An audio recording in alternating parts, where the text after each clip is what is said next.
We are live at the World of Wellness. I'm your host today, Jamie Dorley. We're at the Wine of Wellness Week number 98, quickly approaching the centennial mark this year. And we're so excited to have an incredible special guest on today. We're live at the World of Wellness. If you want to come on down, we are here till 5 p.m. today. You can participate any which way you'd like. If you want to join us live, we are here. If you want to go on the stream, you can do so, and you can even pick up the recording. If you come in live, you get special organic Italian piatta food from 11 a.m. to 2 p.m. today, right here at the World of Wellness. Is the bar open, folks? Yeah. The bar is always open. Just made up some smoothies, the banana strawberry. That is a timeless classic flavor everyone loves. We have the purple haze. We have the peanut butter cup. So many great ones. And if you want, we could even mix up a Messino Cafe Mocha Proticino. So very special guest today. This is a big week for her, of course. She is the creator of the Soul Intelligence program. The Soul Intelligence helps you become the best version of yourself. She is the leader of the Game Changing Impact, and she is our Chief Growth Officer. She's been a turnaround specialist for over 20 years. She must have started very young. And she's the leader of our team, not only at World of Wellness, but Nutritional Frontiers. And we're looking forward for her to come on officially full-time in August. But this is a very special week for her because, it is her birthday week. This is the big 4-0 for her. So a little happy birthday to Christine Glein. And welcome back to the Wellness Week, Christine. How are we doing? Oh my gosh, what an intro. I'm doing fantastic. How are you doing today? Good, and I had to hire a very special guest to help you celebrate. So we couldn't get Frank Sinatra, but we got the closest thing. This is Joe Sinatra. So Is he welcome gonna back, sing Joe. to me? You want to say a happy birthday to Christine? Happy birthday, baby. Whoa! You got it in the Oh, baby. thank you, Joe. Mwah. Grazie, I brother. don't even get that. I don't even get that rendition of the happy birthday. So I know it's a big week for you. So happy birthday. You Thank did you. the Summit Healing, which was incredible. The Healing Summit this week. So maybe you talk a little bit about that and maybe how people can participate with that, because you had 15 incredible speakers plus me. So it was awesome. 14 goddesses from around the globe. And I learned a lot. I tell you what, talk about energy healers. You had them all. You had yourself. You had Dr. Lisa Coates, Jacqueline Shedden. You had Heather Radke. You had some really incredible people, plus some new ones. So how do people jump on and watch some of those presentations? Because they were fantastic. Oh, well, thank you. Yeah, I did. In honor of my birthday, I held something called the Grand Healing Summit, where I wanted to bring together lots of different types of healing modalities for people to experience, to get a taste of. And it's really been sort of my personal healing posse, like people that I worked with over the last, we'll say 20 years, since Jamie's given me some grace. But all different kinds of healing modalities, all different ways to kind of support yourself mentally, emotionally, physically, and spiritually. And that's really what the basis of the Grand Healing Summit was. It was a way for me to give back to the community, also a way for me to also experience all of this wonderful, wonderful work. I have people from astrologers to psychics to channelers to functional medicine doctors, as you mentioned, nutritionists, certainly, sharing about how do you support your physical body, your mental body, your emotional body, and your spiritual body. And we were able to touch on all four of those pillars, which is something that's super important to me and what I feel like everybody needs. And certainly in the field of functional medicine or integrative medicine, the whole concept behind that is healing the whole person. And I think a lot of what we've done, right, is we've worked on physical, but when you get to the crux of what causes some of those physical ailments, it's really trapped emotions, right? Energy that's no longer in motion. With everybody, everything being energy, right? We're all energetic beings. There's an energetic field that we're all a part of.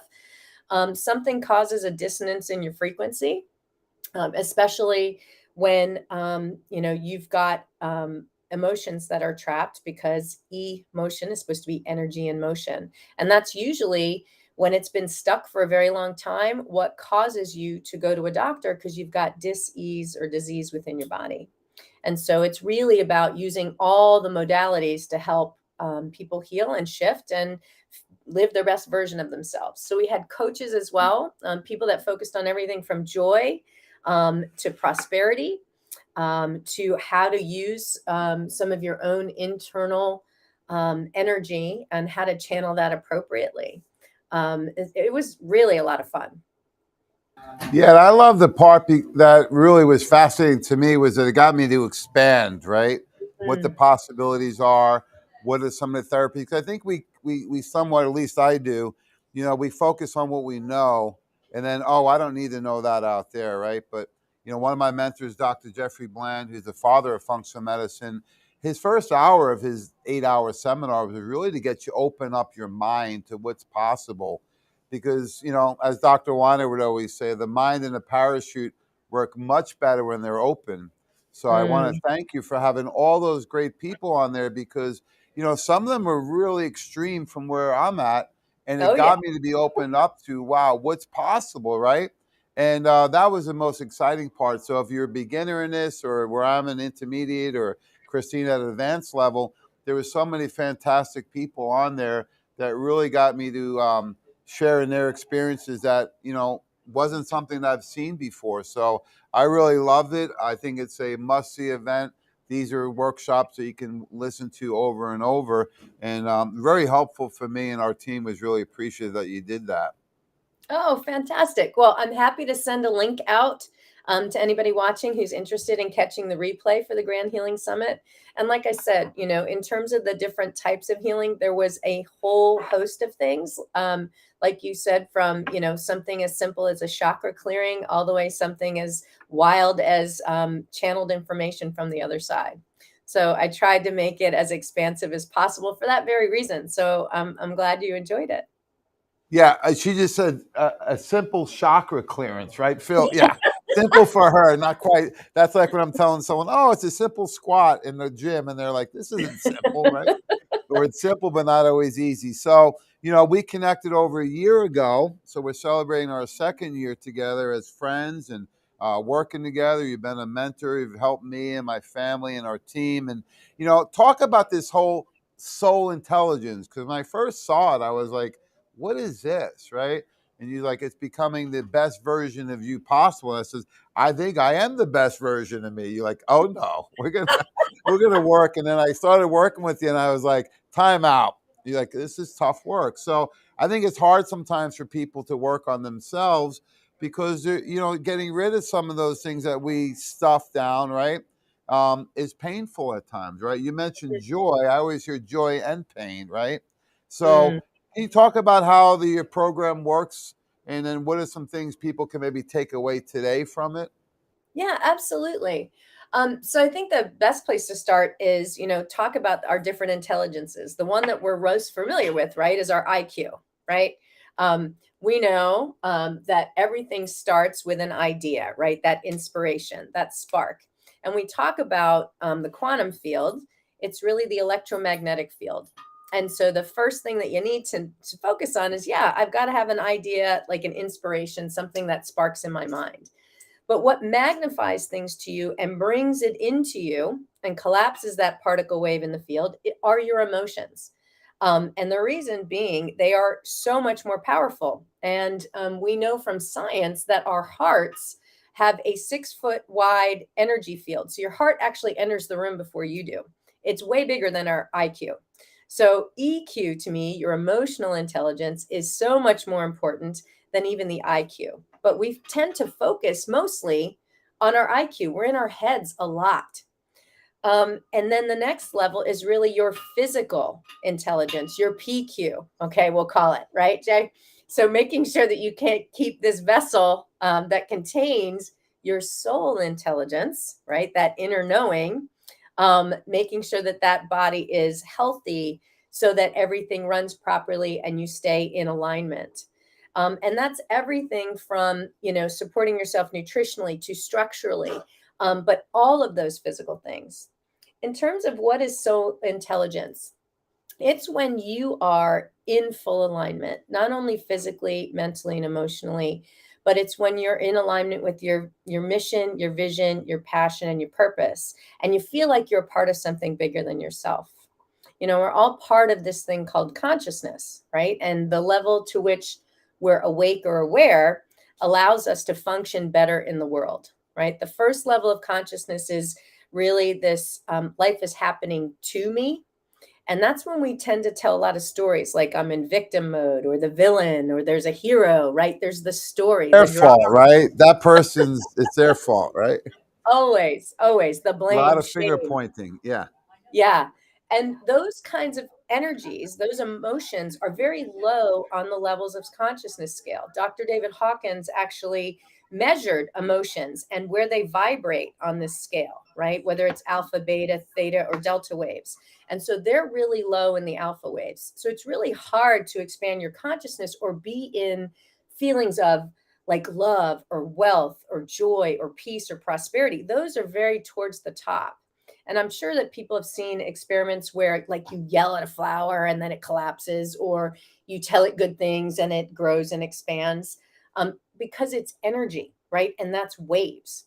And so if it's really low, you're going to contract. And if it's expansive, right, it's going to grow. And so the first level of consciousness is life is happening to me. The next level is life is happening for me. And that's where you get into what you started to talk about, Jamie, how you have joy and pain. It's about seeing the opportunity in every situation, whether it brings you joy or pain, right? And what's the opportunity for learning? I kind of call this life university, because if you can look at everything that happens as a way for you to expand and to grow, then you really feel that life is supporting you. And so that's really the next level of consciousness. And that's where most Just want of to us, make one quick comment on that because I've been hearing a lot about that lately, right? And I'm reading this really cool book. It's really talking about, you're really one step away, right? Mhm. And it talks about, Ed Milet talks about that, how close you may be. And there's an old quote from Napoleon Hill that says, you're some temporary pain away from meeting the new version of you, right? People Mm, don't realize sometimes how close they are, right, right. to making these changes. And I think that's where someone like yourself can really help the person out because they may not feel like they're getting, that invisible progress, right? Where they may not see it happening.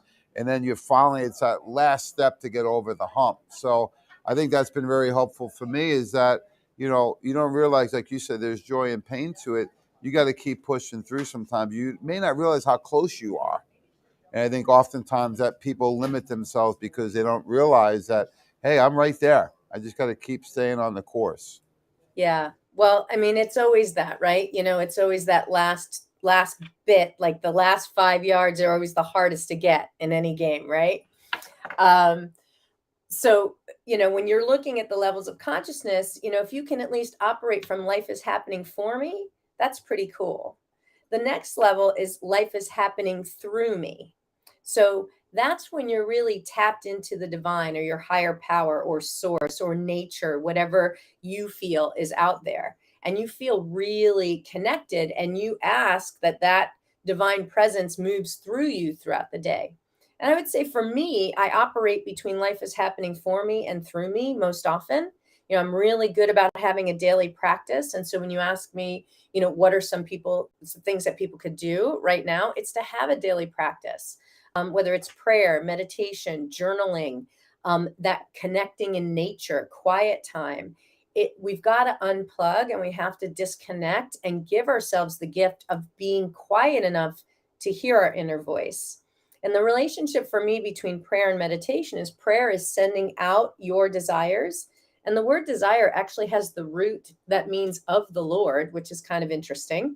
That, as long as your desires are in alignment for your best and highest good, it is of the Lord. There are other carnal desires and crazy things we're not going to talk about right now that may be coming from ego and not divine, but we'll just leave it there. But that's where the root word comes from. Um, and that's really you sending out your wishes, right? What you want from the quantum field. What the answers are is what comes to you in meditation. That's when you're listening, right? And you're receiving the messages from the divine or the other side, or your own divine knowing, your own soul intelligence.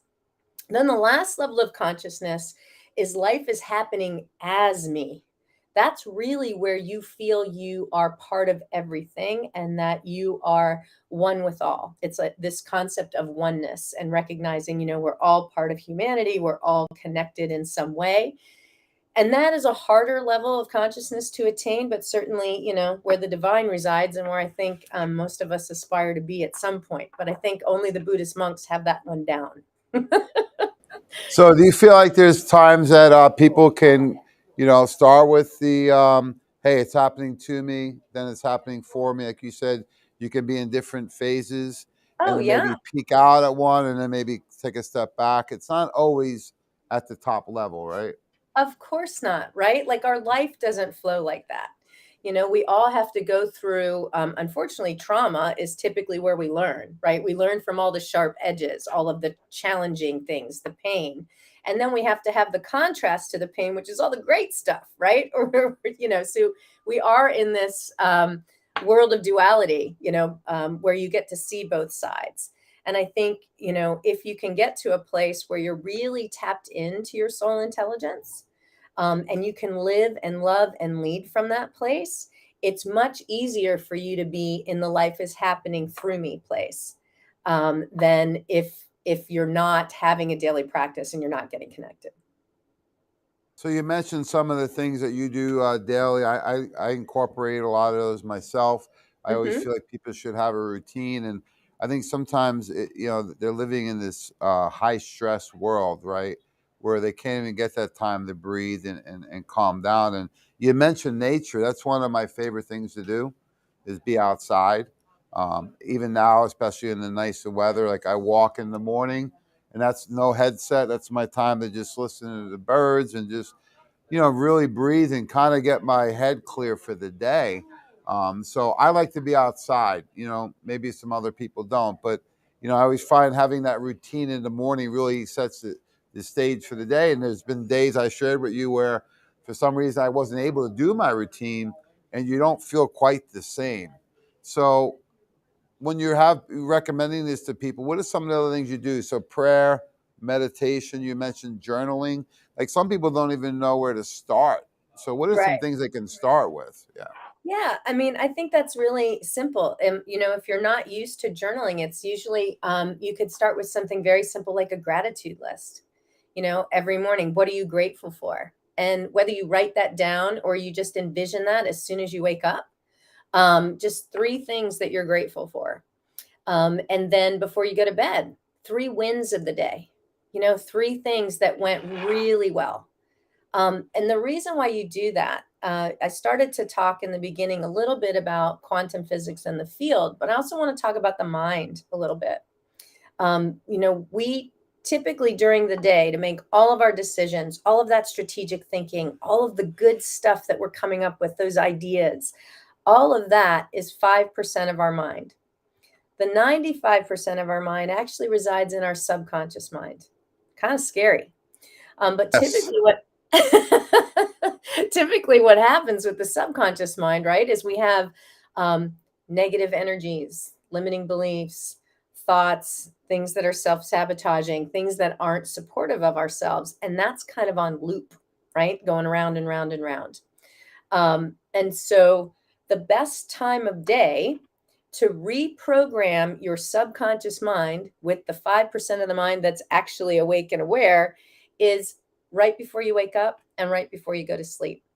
And I have some tools, something I call a sacred soul script, but it's really where it's a format so that you can help brainwash yourself for good. I'm going to tell you how brainwashing works, okay, in case nobody knows. But what you do is you isolate someone, okay? You control the messaging, you repeat the messaging, and you reward with love or fear. Now, that may sound familiar to us because we just went through this crazy thing called COVID. But through a 3-year brainwashing, yes. But you can do it for good. So, you isolate yourself. So you got to be quiet.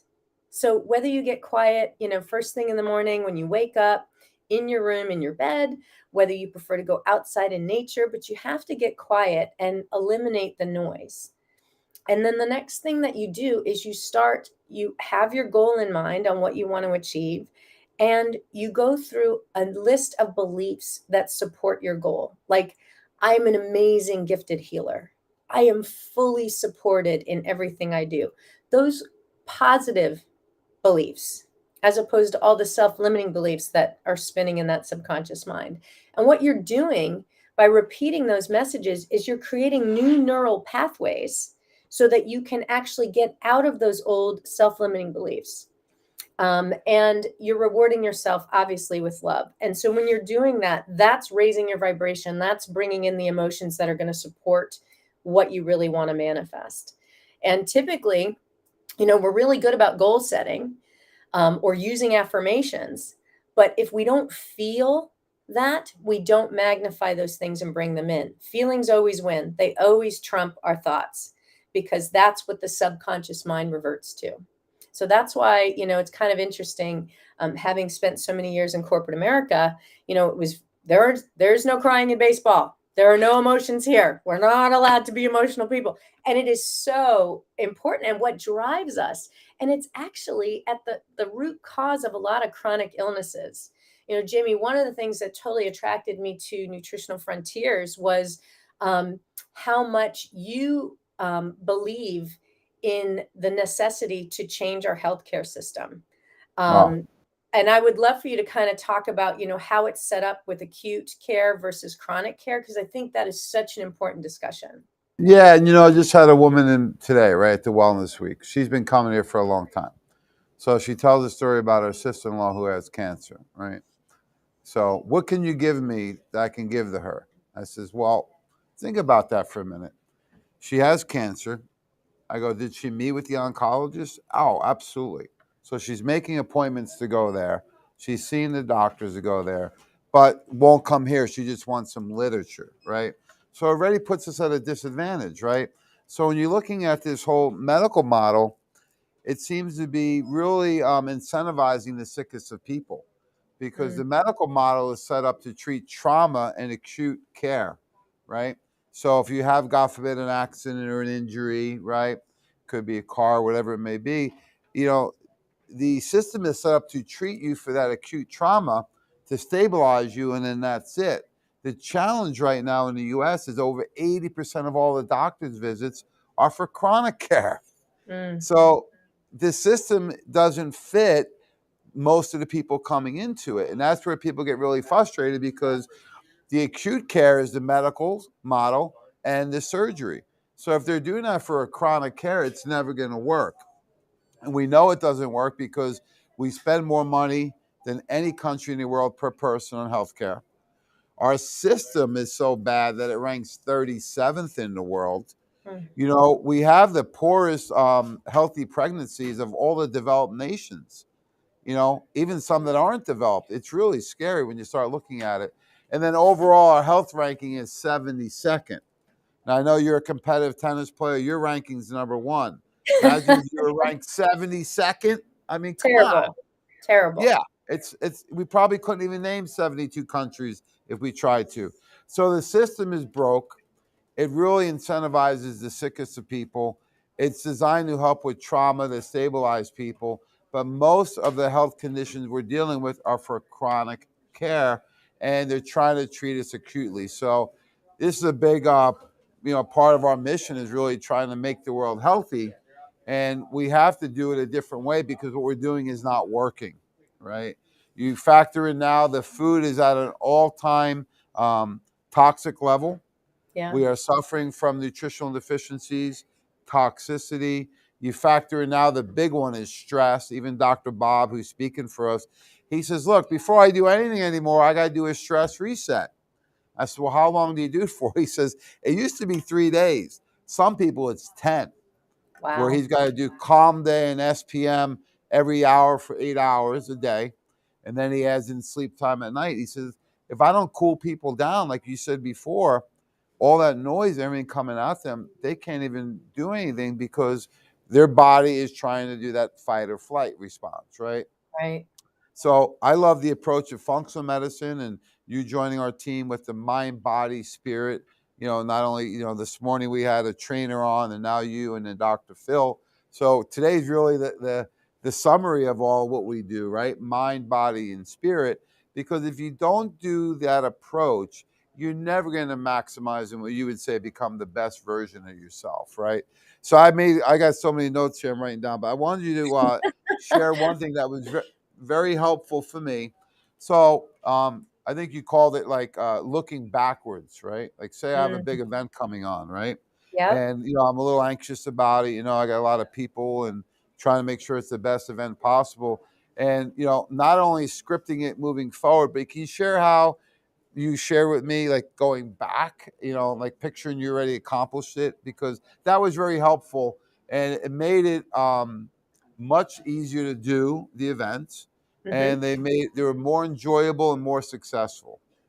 Yeah. So that's really like a scripting tool, right? And so essentially, what you do is your subconscious mind doesn't know whether something's happened or hasn't happened. And so if you can you write an event out or you write a situation out as if it's already happened.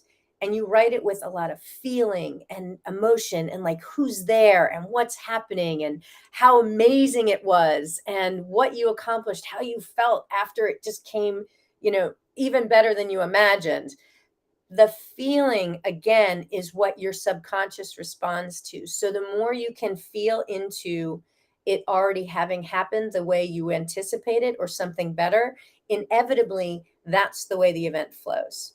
Right. And so that's a really cool technique to do no matter what it is. If it's whether you're having a conversation that you're worked up about with someone or whether you've got a big event, you actually take some time. That's a great journaling activity as well, right? Is to write it out as if it's already happened in the way in which you want to see it happen.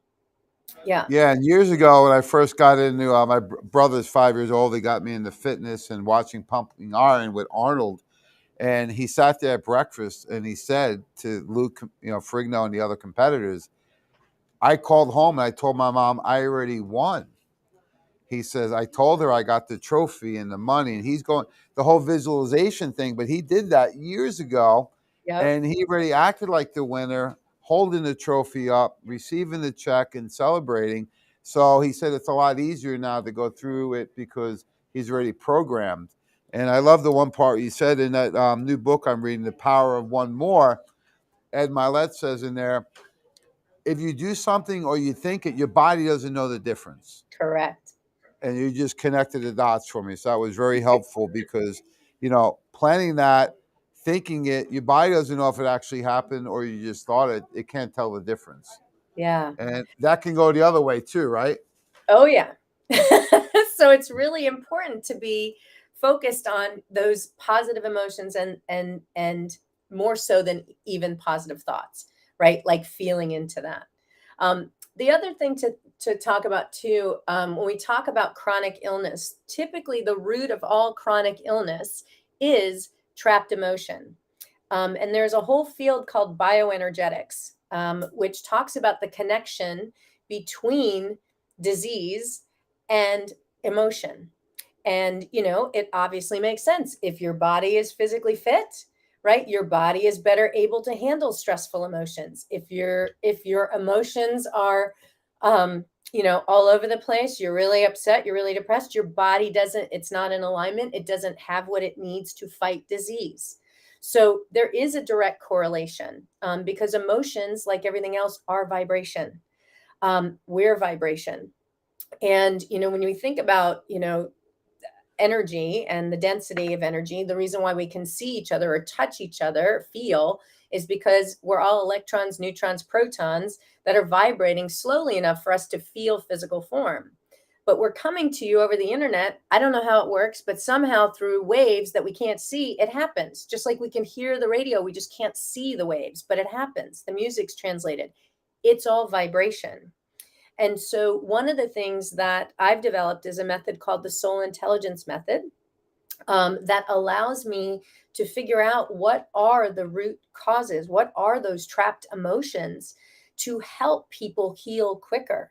So, in addition to going to a chiropractor so you're structurally aligned, to seeing a functional medicine doctor or nutritionist who prescribes to you what you need to do to support your body physically using all of the great products at Nutritional Frontiers, to um, working with someone that specializes in bioenergetics, like my soul intelligence method, that helps you shift energetically what needs to come out, it helps you heal quicker, right? Because you're bringing up all of these emotions. And typical therapies like seeing a psychologist or a therapist of some kind, you have to relive the trauma, like feel those emotions to get them up and out. My method doesn't make you feel those emotions. It's basically what I would call a very advanced form of prayer, where I'm able to discern exactly what needs to come up, what needs to shift in order for you to have the breakthrough you're looking for. And so that's really the difference. You don't have to relive the trauma. It's just bringing it up from the subconscious mind to the conscious mind so that it's released. And it's usually more in a relaxed meditative state, not hypnosis, but you're just kind of in those theta waves as if you were meditating, which gives you some relief. And I know you've had experience with that, Jamie. Oh yeah, I've had experience with all of it, and I remember. Hey, full transparency here, right? So yeah, I went to a therapist for a while, and it seemed like we were repeating, all my horror stories, right? Right. So at some point, I was like, "What are we going to do moving forward?" Right? And it's like there is no moving forward. We just keep talking about, how bad we were and all of our trauma. And then when I started working with you, it was like, okay, we know about that. What can we do to move forward? And I think Yep. that was the biggest shift, right? And when I'm hearing all about this energy, I'm like starting to think again, what about the poor energy from food, right? Mm, Right? So if absolutely. someone's eating a really bad diet, what kind of energy are they giving their brain and their body? When you said about the bioenergetics, it really started clicking together. Dr. Wanda used to always say about eating at least half your diet in raw live food because of the energy is now going to be outweighing the stuff that's lacking energy. So I'm seeing a deeper role in all this connecting. How important that is, because people will say, oh, well, I'm only eating McDonald's once a week, right? Or I'm only eating dessert, on the weekends. But if you start looking at how much they're eating that's negative energy food, that can have dramatic impact, especially on their mood.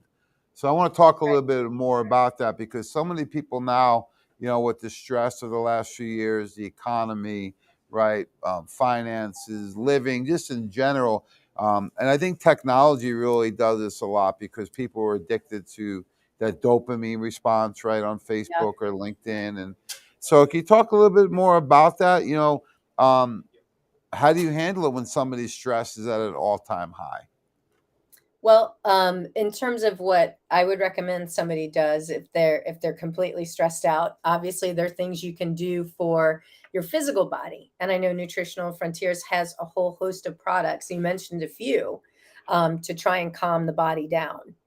Um, but certainly, besides supporting yourself, from a nutritional foundation, it is really shutting down. I very rarely watch the news. I figure anything really important, somebody's going to tell me, because a lot of what we hear, right, are really negative messages. And so you have to be very conscious about what are you putting in, right, mentally, emotionally, physically, and spiritually, and how are you supporting yourself. So I limit the amount of time I spend on social media, and I tend to be very selective about where I go. I also limit in terms of, broadcast television, things like that, because I want to make sure that I'm not adding to my stress. If I'm constantly hearing about all of the horrors and all the traumas, right, that gets me in that fight or flight. So I try and be very conscious about what am I putting in, right? Even like you're reading, books that actually support the transformation that you're looking for in your life. So I think it's about being selective about what messages are you programming yourself with. Yeah, it's interesting because earlier you talked about how to brainwash somebody, right? Yep. And people don't realize I was never a big news person. I don't think news has been around for a long time. I'll give you a little my own little experiment on news. I was at Planet Fitness a couple of years ago. I was on the treadmill and they have the big TVs, loaded on the wall. And the one TV said, Trump won't wear a mask, right? In big headlines. I said, oh, okay. So I look at the other one. It's Trump with a mask with the military saluting. And I says, oh God, I said, I can't watch either one of them. Just turn them off, right? But Right. I can see where people can be programmed, right? And it's generally a lot of negativity. And I always said they should really, look at what would some solutions be. So I'm with you on that. Cut off the news, broadcast TV, those things. Right. Um, And then from the child. like physical, right? Exercise, right? Exercise or lifestyle. Like for me, as you know, I'm an avid tennis player. But for me, it works well because when I'm playing tennis, I can't think about anything else about the game or I'll miss the ball, right? So my mental is like covered. Emotionally, it's usually a release, right? It's moving energy, it's moving emotions out. It's always fun if it's competitive, right? You're going to have a range of emotions. But then certainly it's stimulating from a physical perspective. And I would even say for me, I feel sometimes like I'm almost out of my body and that there's a spiritual connection. So I feel like that sport for me really supports me in all of my intelligences, all of my areas. I love hearing that because when I first got into a gym when I was, a kid, teenager, an older guy I was talking in the gym, he goes, don't bring it in here. He's like, this is like a church. He goes, you leave all your problems outside. He goes, doesn't matter what color, what age, who you like or don't like, you don't bring it in the gym. And he always said this is more like a spiritual experience. And when I was really young, I was like, what do you mean? But as I've gotten older, I realized it is true because, mentally you're focused on that, right? And like everything else kind of separates and doesn't penetrate. So why don't you share one of your secrets? Because I've heard that you've been undefeated on the tennis court since you've been incorporating your new secret smoothie. So, what's in It's that true. thing? It is true. Yeah. So, one of the things that for when you get like that afternoon, you're kind of tired, but, instead of going for the coffee, I started to put together this smoothie that NF developed, which is using the vanilla protein powder that we have, Power Shake, and I add a orange power fuel to it, as well as what is the other orange one that I always forget? Power fuel and Pro Oranges, for God's sakes. The name of the thing is Oranges. Yeah. okay. Anyway, and I All mix right. that. So let me just summarize because I know you're excited. So you got the Super Shake vanilla or the Power Cleanse vanilla, right? Yep, And then you true. add the Pro Oranges and the Power Fuel. Yes. And that together tastes like a creamsicle. Remember those like ice pops when we were kids, like the vanilla in the middle and the Yeah. orange on the outside? It's so good. And then I am zipping. I am ready to go. I got so much energy after having one of those. I'm ready to tear it up on the courts. That is definitely one of my secrets. And it But now helps with not everybody only knows it. performance but recovery. It's Yeah. giving you all your macronutrients in. It's giving you all your electrolytes you need. And when you're zipping around, it's not that stimulant like you would get from a energy drink or a Red Bull, but it's more cellular energy. And the preferred fuel source of your cells, the mitochondria, the powerhouse of the cells, which you have in all your cells, including your brain, heart, and liver, they feed off of ATP, adenosine triphosphate.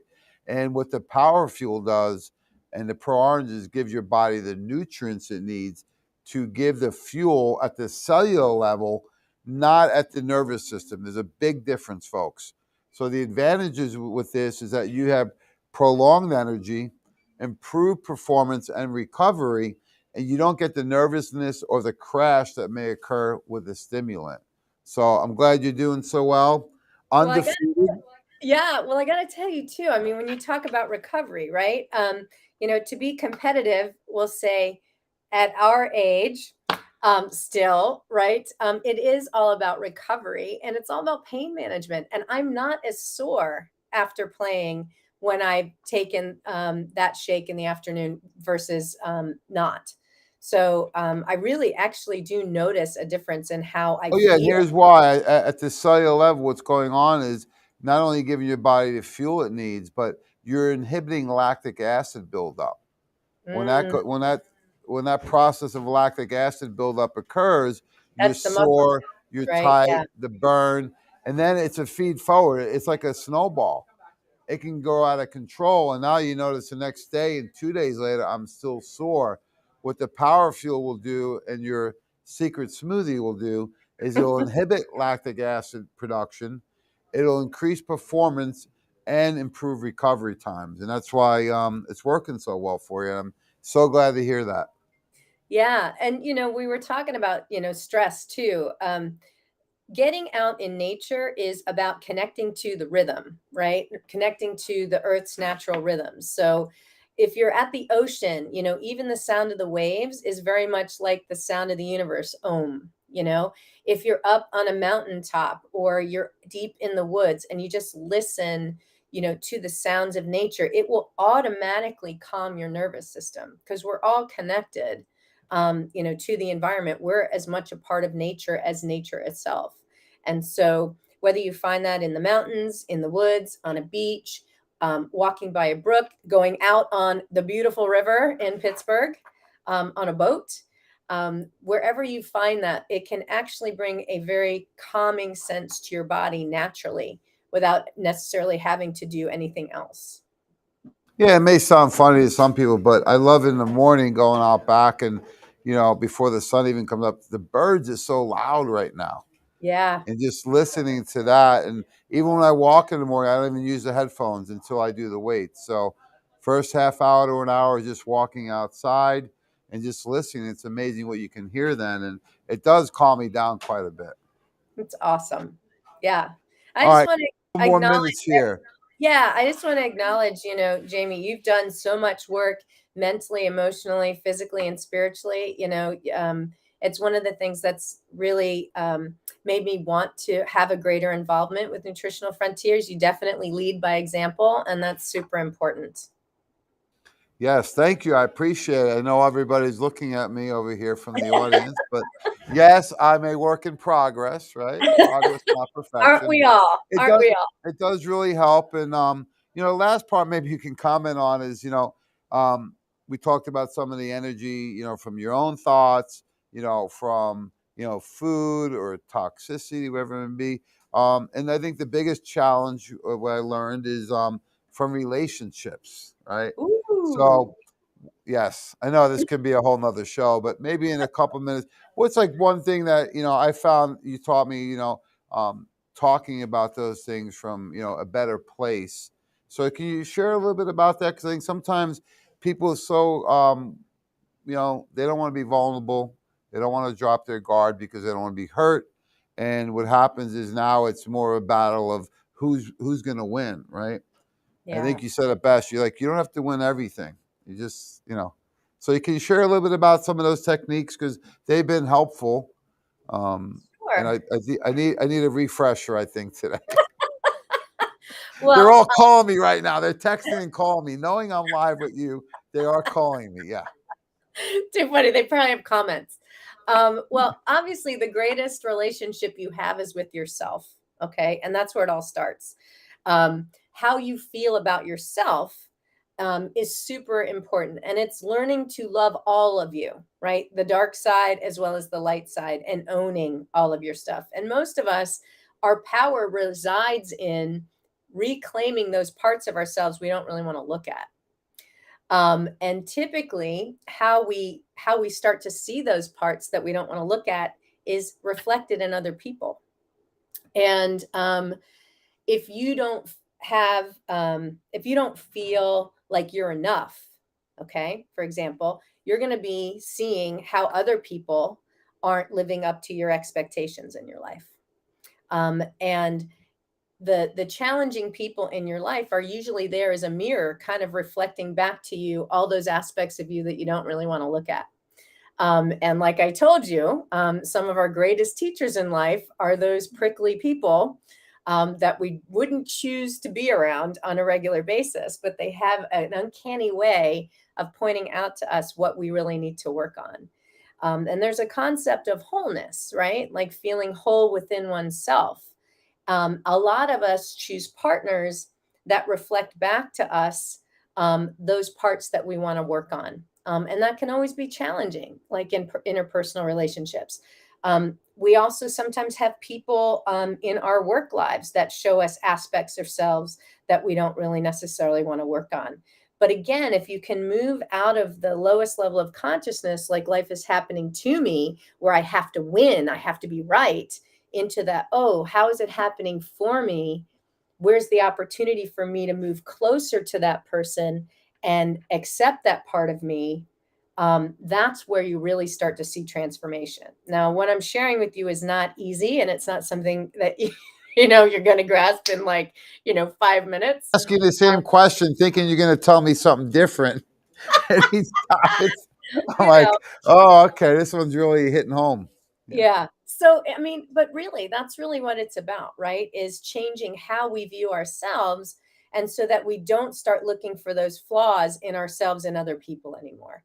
Or we learn to accept that about ourselves. So when somebody expresses that, it doesn't trigger you anymore.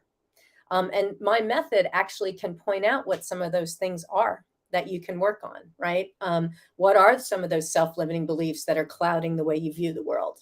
And why do we have certain people in our lives, and what are they here to teach us? And how can we become better at being whole within ourselves so that we don't get triggered by others? Yeah, now I was going to get to the fun part, right? So it really hits home. And, I remember you said a few times, it is tough work, but, you start to feel it's like anything else, right? First time you played tennis, it was really hard, right? First time I tried to work out, it was like I didn't know what I was doing. But it's like anything else. If you incorporate it, you practice it, and then you start living it, it becomes a little bit easier as you get some success because you get more confidence that this can help you. So I highly recommend you watch Christine's videos, right? The Grand Healing Summit was fantastic. But, oftentimes I'll just go on the YouTube and I'll pull up Christine Gline, and, all the videos pop up. So I'm always learning from her, sometimes live, sometimes on the videos, but a lot of opportunity that people can learn from you. So any parting shots? We have so many people here watching you. Sure. I mean, I guess since based on where we took the conversation, life is all about relationships. And the most important relationship you have is the one with yourself. So if, what most people find is that they're always giving to other people, and they forget to receive, and they forget to take care of themselves because they were taught that was selfish. And there's, definitely a healthy form of self-love. What are the things that you're doing on a regular basis to support yourself, right? Whether that's physically, mentally, emotionally, or spiritually. And making sure that you make you a priority. Like they always say, you're supposed to put your oxygen mask on first before somebody else. If we think about one of the greatest commandments is love one another as you love yourself, right? And the truth is we're not capable of loving anybody else any differently than we love ourselves, which is why it's so important to work on, right? And it's the most important relationship you have. So I will leave that as my parting words. Well, I love it. I can't believe we're done already, but been a fantastic hour with the leader of Soul Intelligence, the one and only Christine Gline. She's our Chief Growth Officer at World of Wellness and Nutritional Frontiers. We're so excited to have you come to Pittsburgh in 2 weeks. And actually, I'm going to pop down to Florida if you're going to be around this weekend. So me and the family Awesome. coming down. And, I heard about a really cool place to have dinner over by the beach. So I don't know if you've ever been there before, but my treat, of course. So Yes, I'm very excited to meet you at the beach. I think it'll be a blast. I'm looking forward to seeing you and your family. And just, I have to tell you, the products that your company puts out have had a dramatic impact on me and my family. And I am so grateful that you're doing the work that you do in the world. And I'm even more grateful that I have the opportunity to continue to work with you and the team in a greater way. So thank you for everything that you do. Thanks for And being on here this week. We know it was a very tough week for you. Our whole yeah, team's praying. We know we lost your baby Fletcher, your dog, and I know we got a few more months of precious time with him. But yes, we I did. know you said that he's at peace now. But the whole team was telling me to send the love to you because they know it was a tough week for you. So thanks for making time in spite of everything, and look forward to seeing you soon. Have a great day, and God bless, my friend. Thank you. Take care. Have a good one. See ya. Bye You bye. too.